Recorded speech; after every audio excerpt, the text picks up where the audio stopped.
মৰমৰ কুংকি মই মেডুসা মই মাজে সময়ে সোশ্যাল মিডিয়াত স্যাটায়াৰ মানে ব্যংগৰ মাধ্যমেৰে পলিটিক্যাল কমেণ্টেৰী কৰোঁ সেইবাবে ৰাজনীতিৰ ষ্টেজত ক'ত কি নতুন চলিছে চোৱাটো মোৰ কাৰণে as you could say is an occupational hazard and I must say বৰ্তমান অসমৰ ৰাজনীতিৰ you are a breath of fresh air তুমি বয়সত সৰু বা ৰাজনীতিক এক্সপিৰিয়েঞ্চ তোমাৰ নাই বুলি কৈ মই তোমাক ইনফেণ্টেলাইজ নকৰোঁ You are a grown woman and I am 100% sure that ৰাজনীতিত নামা তোমাৰ নিৰ্ণয়টো তুমি নিজৰ জ্ঞান বিবেক আৰু দেশৰ কাৰণে কিবা কৰিব খোজা এক প্ৰবল ইচ্ছাৰে লৈছা I am 100% sure তোমাৰ কেম্পেইন দেখি মোৰ মনত as a millennial as a woman and as an Assamese এটা আশা জাগিছে যেন অসমৰ ভদ্ৰতা সৌম্যতা আৰু সভ্যতাৰ ৰাজনীতিৰ এয়াই চাগে শেষ নহয় যেন জুবিন দাই কোৱা পাপৰৰ নিচিনা দেখিবলৈ খাদ্য আচলতে শব্দ মন্ত্ৰী এমএলএবোৰৰ মাজত কোনোবা বেলেগ এগৰাকী আহিছে তুমি বিজেপিৰ ট্ৰোল আৰ্মি আৰু সেই আৰ্মিৰ চিফ ট্ৰোল অফিচাৰলৈও অলপো ভয় খোৱা নাই ইনফেক্ট মোৰ ধাৰণা হৈছে যে ভয় অলপ তেওঁলোকৰহে লাগিছে নেকি কথা কোৱা মাইকী মানুহ হ'লে সমাজে এনেও ভয় খায় তাতে তুমি অসমীয়া আৰু ইংৰাজী দুইটাই ভালকৈ ক'ব জানা Imagine they wanted you to be ashamed of your education, embarrassed by your heritage. There cannot be a bigger example of their stupidity. That is the level of discourse of Assamese politics. তেনেকুৱা পলিটিক্সত ভৰি দিছা মোৰ নিচিনা মিলেনিয়েলে ইচ্ছা কৰিও কৰিব নোৱাৰা এটা কাম কৰিছা কলিজা মানিছোঁ মই দিবলৈ তোমালৈ কোনো এডভাইচ নাই দিয়াৰ অথৰিটিও নাই I just have a request. অসমৰ লাখ লাখ ছোৱালী আৰু মহিলাসমূহে বৰ্তমান তোমালৈ চাই আছে সকলোকে দেখাই দিয়া যে সমাজৰ অভদ্ৰ লেতেৰা গুণ্ডা এলিমেণ্টক সাহস সত্য আৰু শক্তিৰে কেনেকৈ ডিল কৰিব লাগে আগবাঢ়ি যোৱা লগ পাম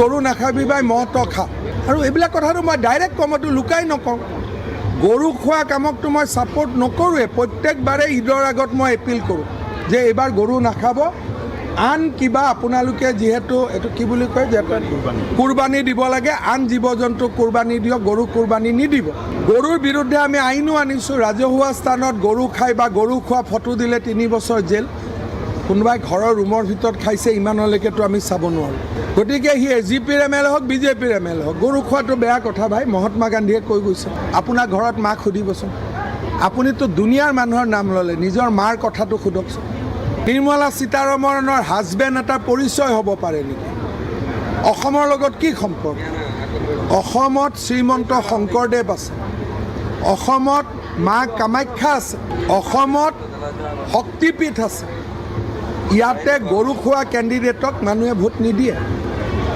হৰে কৃষ্ণ ডেকা ঘৰত কি খায় আমিতো চোৱা নাই কিন্তু এই কেণ্ডিডেটজনীৰ দেউতাক মাকে গৰু খাই থকা ইনষ্টাগ্ৰামত ফটো আছে উত্তৰ পূৰ্বক দেশৰ পৰা বিচ্ছিন্ন কৰিব লাগে বুলি কোৱা সাৰ্জিদ ইলামাক ছাপোৰ্ট কৰা উমৰ খালিদক ছাপোৰ্ট কৰা ৰেকৰ্ড আছে চিধা চিধি কথা আপোনাৰ মায়ে যদি কয় যে নহয় নহয় গৰু খালেনো কি কথা তেতিয়াহ'লে মই মানি ল'ম আপোনালোক গোটেইকেইজনে নিজৰ মাক আৰু নিজৰ পৰিবাৰক আজি সুধি নতুন ইয়াত যেতিয়া তুমি টিকট লাভ কৰিছিলা তাৰপিছত তুমি বিভিন্ন স্থানলৈ গৈছিলা সামাজিক মাধ্যমত কিন্তু আজি দেখত তুমি এগৰাকী চৰ্চিত বিশেষকৈ মধ্য গুৱাহাটীৰ যিগৰাকী জেনজি প্ৰাৰ্থী বুলি তোমাক কোৱা হৈছে জেনজি ভোটাৰসকলে তোমাক আদৰি লৈছে কেনেকুৱা পাইছা তুমি বিভিন্ন স্থানত এইকেইটা দিন তুমি গৈছা কেনেকুৱা পাইছা ৰাইজৰ সঁহাৰি অকল যুৱকসকলে তোমাক সঁহাৰি দিছে নে তোমাক সকলো আবাল বৃদ্ধ বনিতা সকলোৱে তোমাক সঁহাৰি সকলোৱে দিছে যেতিয়াৰ পৰাই মই মোৰ নক এভৰিডৰ কেম্পেইন আৰম্ভ কৰিছোঁ ইমান মানুহক লগ পাইছোঁ সকলোৱে ৱাৰ্ডৰ মানুহখিনিক লগ পাইছোঁ আৰু সব মানুহে আহি যোনটো মোক মেইন এটা কমন কথা কৈছে যে তেওঁলোকে পৰিৱৰ্তন বিচাৰিছে আৰু তেওঁলোকে বিচাৰিছে যে নতুন প্ৰজন্মৰ ল'ৰা ছোৱালীখিনি আহিয়ে যেন ইয়াতে ৰেছপনচিবিলিটি লয় চাৰ্জ লয় যে অসমখনক আৰু ভাল কৰিব পাৰে পৰিৱৰ্তন আনিব পাৰে আৰু আমাৰ সমষ্টিখন উন্নত কৰিব পাৰে হয় তুমি এইকেইটা দিন তুমি কুংকি ঘূৰিছা কেনেধৰণৰ সমস্যা দেখিছা বা তুমি মেইন ইছ্যু কি দেখিছা ধৰা তুমি এতিয়া এইকেইটা দিন তুমি বিভিন্ন প্ৰান্তত গৈছা আজিৰ দিনটোত তুমি পাহাৰকে ধৰি বিভিন্ন স্থানত গৈছা কেনেধৰণৰ সমস্যাৰ কথা তোমাক অৱগত সকলো ৱাৰ্ডত বেলেগ বেলেগ সমস্যা আছে আৰু কিছুমানত কমন সমস্যা আছে যেনেকৈ যোনটো ড্ৰেইনৰ প্ৰব্লেম কৃত্ৰিম বানৰ যোনটো এটা ইয়াতে আৰ্টিফিচিয়েল ফ্লাডছ হয় সেইটো এটা প্ৰব্লেম চবতেই আছে আৰু আপোনাৰ পাহাৰ অঞ্চলীয়া জেগাত ভূমিপাত্তা লৈ যোনটো সমস্যা ইমান দিন ধৰি চলি আহিছে সেইটো আছে খোৱা পানীৰ সমস্যা আছে, আপোনাৰ পানীৰ ছাপ্লাইৰ সমস্যা আছে, আৰু জাবৰ জোঁথৰ কথাটো নকওঁ, সেইখিনিতো সকলোতে আছে, আৰু পাৰ্কিঙৰ সমস্যা ইয়াৰে আমাৰ যোনখিনি তলত প্লেইনছখিনিত আছে। চ' সেইবোৰ সমস্যাই আছে, কিছুমান কমন সমস্যা আছে আৰু কিছুমান ৱাৰ্ডৰ কিছুমান স্পেচিফিক সমস্যা আছে। চ' আহি থকা দিনত যদি মই জয়যুক্ত হৈ আহোঁ, একেলগে মিলি সেইখিনি আমি সমস্যা সমাধান কৰিব বিচাৰিম।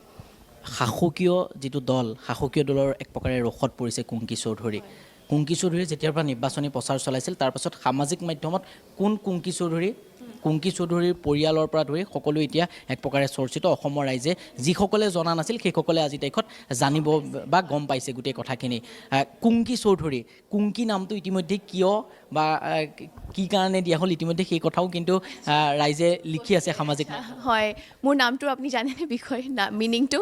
মিনিংটো এতিয়া সামাজিক মাধ্যমত আমি দেখিছোঁ। মিনিংটো হয় যে এটা মানে specially trained domestic elephant which is train to catch wild elephant. So' সেইটো কুনকি বুলি কোৱা হয়, এইটো এটা অসমীয়া নামেই হয়।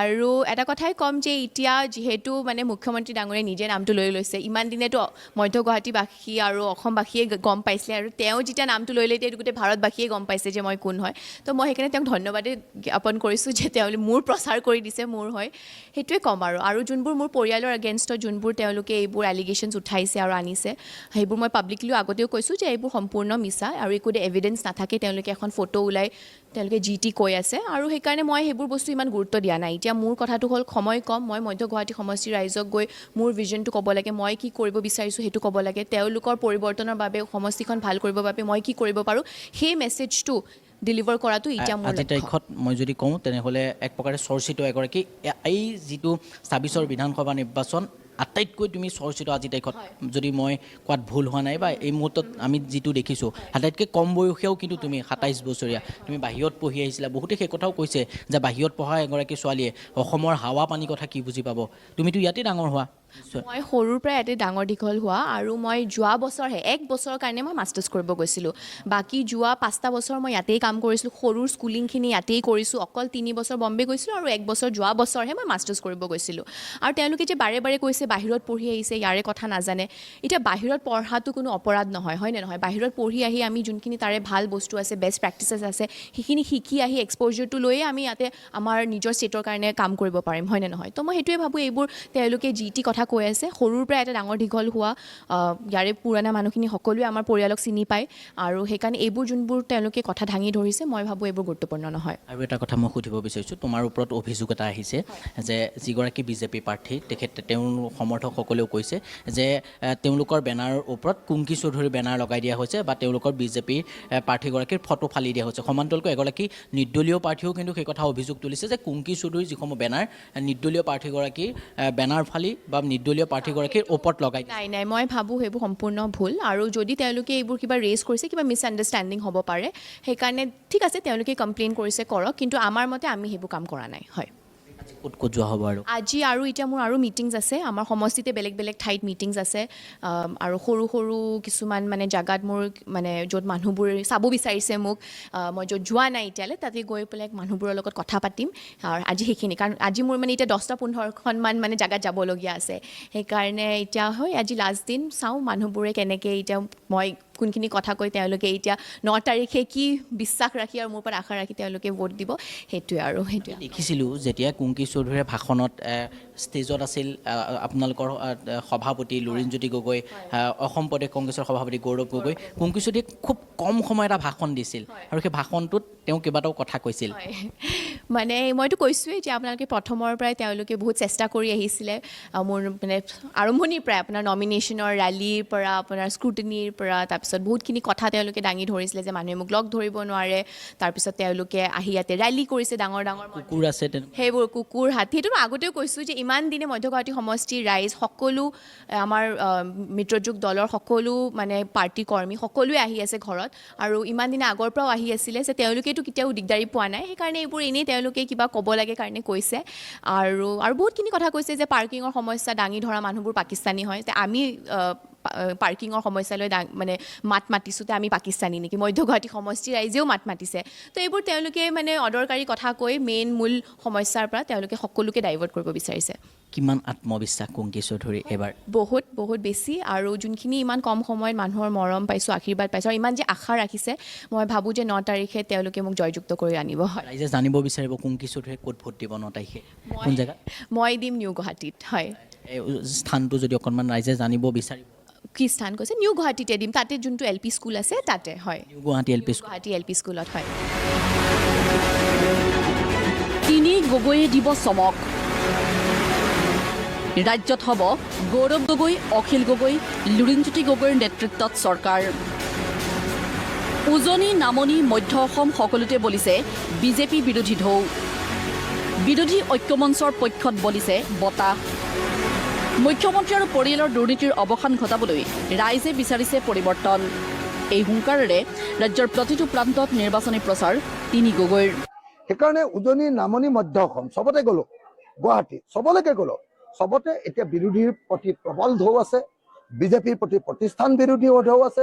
গতিকে এইবাৰ চৰকাৰ তিনি গগৈৰ হ'ব, আৰু যদি চৰকাৰ হয় মোমায়ে হিমন্ত বিশ্ব শৰ্মা জেললৈ যাব। যে বিজয় নিশ্চিত হৈছে।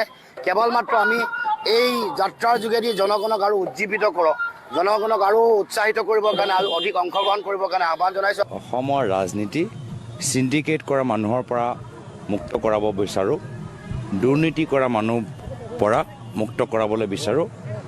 মুখ্যমন্ত্ৰী আসনৰ এটা বিশেষ মৰ্যাদা আছে, যি মৰ্যাদা আজিৰ তাৰিখত হিমন্ত বিশ্ব শৰ্মা ডাঙৰীয়াক ক্ষতি কৰিছে, যাৰ ফলত সমগ্ৰ ৰাইজ দুখীয়া হৈ আছে। আৰু মুখ্যমন্ত্ৰী হিমন্ত বিশ্ব শৰ্মা ডাঙৰীয়া নিজৰ পৰিবাৰক ভাৰতৰ ভিতৰত ভাৰতৰ বাহিৰত ইমান ধনী হৈ গ'ল যে সম্পত্তি বা তেওঁলোকে ঘৰ লৈ আছে। তো এনেকুৱা এটা পৰিস্থিতিত সকলোৱে পৰিত্ৰাণ বিচাৰে। উজনি অসমত বিজেপি মিত্ৰজোঁটে এইবাৰ ঢুকে ঢুকে খাব পানী। 2021 নিৰ্বাচনৰ সম্পূৰ্ণ ওলোটা ফলাফল হ'ব 2026 নিৰ্বাচনত। এই মন্তব্যৰে বিজেপিক পৰাভূত কৰাৰ হুংকাৰ বিৰোধী ঐক্যমঞ্চৰ। সঁচাকে বিৰোধী দলসমূহৰ এনেকুৱা ভাল দিন আহিছে, অসমৰ মানুহবিলাকে সঁচাকে পৰিৱৰ্তনৰ কাৰণে এনেকুৱা ধৰণে উন্মুখ হৈ পৰিছে। মোৰ এনেকুৱা ভাৱ হৈছে যে যোৱাবাৰ উজনি অসমত আমি বিৰোধী পক্ষই মাত্ৰ 5খন আসন পাইছিলোঁ, এইবাৰ উজনি অসমত বিজেপি আৰু NDAহে 5খনৰ পৰা 13খন আসন পাব। বাকী মিনিমাম 33খন আসন এবাৰ উজনি অসমত আমাৰ বিৰোধী দলবিলাকে পাব। এইটো মুখ্যমন্ত্ৰী বিজেপি দলৰ নিজৰ তেওঁলোকৰ যে আত্মবিশ্বাস নাই, লাহে লাহে হেৰুৱাইছে, সেইটোৱে প্ৰকাশ কৰিছে। চাৰিওফালে নৰদুৱাৰ, জালুকবাৰী, আমাৰ দিছপুৰ, আমাৰ ইয়াত ৰহাট, য'তে দেখিছোঁ বিজেপি দলৰ গুণ্ডা বাহিনীখিনি তেওঁলোকে আমাৰ বিৰোধী দলৰ প্ৰাৰ্থীসকলৰ ওপৰত আক্ৰমণ চলাইছে। ৰহাৰ ভিতৰত উৎপল বনিয়া ডাঙৰীয়াৰ ওপৰত আক্ৰমণ চলাইছে। মহিলাক সাৰথি কৰি নিৰ্বাচনত জয়ী হোৱাৰ স্বপ্ন ভংগ হ'ব বিজেপিৰ। কাৰণ মহিলাক প্ৰকৃত স্বাধীনতা দিব বিৰোধীয়েহে। কোনো চৰ্ত নোহোৱাকৈ মহিলাক বৰ্ধিত হাৰত দিব অৰুণোদয় আঁচনিৰ সুবিধা। এই মন্তব্যৰে আন কেইবাটাও প্ৰতিশ্ৰুতি দোহাৰিলে সংবাদ মাধ্যমৰ আগত। অৰুণোদয় নাপাম নেকি বুলি বহুত মহিলাই, বিজেপি নাহিলে অৰুণোদয় নাপাম নেকি বুলি বহুত মহিলাই ভাবে। সেইকাৰণে আমি আগতীয়াকৈ ঘোষণা কৰি দিছোঁ যে আমাৰ চৰকাৰৰ দিনত অৰুণোদয় যিখিনিয়ে পাই আছে তেওঁলোকেতো পাবই, বাকী যিখিনি মহিলাই পোৱা নাই তেওঁলোককো পোৱাৰ ব্যৱস্থা কৰি 100% মহিলাক অৰুণোদয় দিম, নাম্বাৰ 1। আৰু বৰ্তমান হিমন্ত বিশ্ব শৰ্মা চৰকাৰে মাত্ৰ 1250 টকাকৈ অৰুণোদয় দি আছে, আমি 3000 টকাকৈ দিম। দ্বিতীয়তে আমি বৃদ্ধসকলক বৃদ্ধ পেঞ্চন 3000 কৰি দিম। তৃতীয়তে সকলো মাইক্ৰ' ফাইনেন্সৰ ধাৰটো, মহিলাবিলাকৰ মাইক্ৰ' ফাইনেন্সৰ যিমান ধাৰ আছে চব ধাৰটো মাফ কৰি দিয়াৰ ব্যৱস্থা কৰিম। সমগ্ৰ অসমত ভাল হ'ব। অসমৰ ৰাইজে নতুন বৰ অসম বিচাৰে। আমাৰ যিদৰে প্ৰায়তঃ তৰুণ গগৈদেৱৰ দিনত অসমৰ মহিলাসকল ভয়মুক্ত হৈ আঁচনিৰ সুবিধা পাইছিল, সেই পৰিস্থিতি আমাৰ চৰকাৰৰ পৰা আশা কৰে। ধন্যবাদ। খোৱাং সমষ্টিত অসম জাতীয় পৰিষদৰ বিজয় নিশ্চিত যাত্ৰা। লুৰিণজ্যোতি গগৈৰ সমৰ্থনত ওলাল বিশাল ৰেলী। বিজয় নিশ্চিত বুলি দাবী কৰি লুৰিণজ্যোতি গগৈয়ে ক'লে,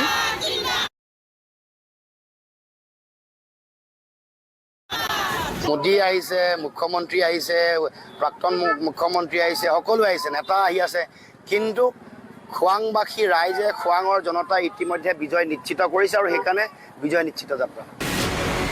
ইফালে শিৱসাগৰ সমষ্টিত ব্যাপক প্ৰচাৰ অখিল গগৈৰ। বিজেপি প্ৰাৰ্থী জয়ন্ত হাজৰিকা ওৰফে কুশল দুৱৰীৰ বিৰুদ্ধে পুনৰ সৰব অখিল গগৈ। শিৱসাগৰত মই 50,000তকৈ অধিক ভোটত জয়ী হ'ম বুলি মোৰ প্ৰত্যয় জন্মিছে। যেতিয়াই বিজেপিয়ে এজন অদৰকাৰী মানুহক হত্যাকাৰী, মানুহক মাৰপিট কৰা, মহিলাক ধৰ্ষণ কৰা, মহিলাক হত্যা কৰা, পুৰুষক হত্যা কৰা, অত্যাচাৰ কৰা মানুহ এজনক ইয়াত দি দিলে, চিৰিয়েল কিলাৰ এজন, আটাইতকৈ অসমৰ ভাৰতৰ পৃথিৱীৰ আটাইতকৈ ডাঙৰ হত্যাকাৰীজনক দি দিলে, তেতিয়াৰ পাছৰ পৰা সকলো গণতান্ত্ৰিক মানুহ যে বিজেপি দলৰ মানুহেও এতিয়া মূল হৈ কেম্পেইন কৰি আছে। শিৱসাগৰ সমষ্টিৰ বিজেপিৰ সভাপতি বিতুপন ৰাইডঙিয়াই কঁপি উঠিলে। তেওঁ বিজেপি ত্যাগ কৰিবৰ কাৰণে পদত্যাগ পত্ৰ লিখিলে। তাৰ পাছত তেওঁ ক'লে যে তেওঁ শিৱসাগৰ এৰি গুৱাহাটীলৈ গুচি যাব, কাৰণ তেওঁ এজনী ছোৱালী আছে আৰু পত্নী আছে, তাক গুৱাহাটীতে পোহপাল দিব, কিন্তু এনেকুৱা অত্যাচাৰত তেওঁ নাথাকে। নগাঁৱৰ পৰা লখিমপুৰ জিলালৈ বিভিন্ন সমষ্টিত কংগ্ৰেছ প্ৰাৰ্থীৰ হৈ মাৰাথন প্ৰচাৰ গৌৰৱ গগৈৰ।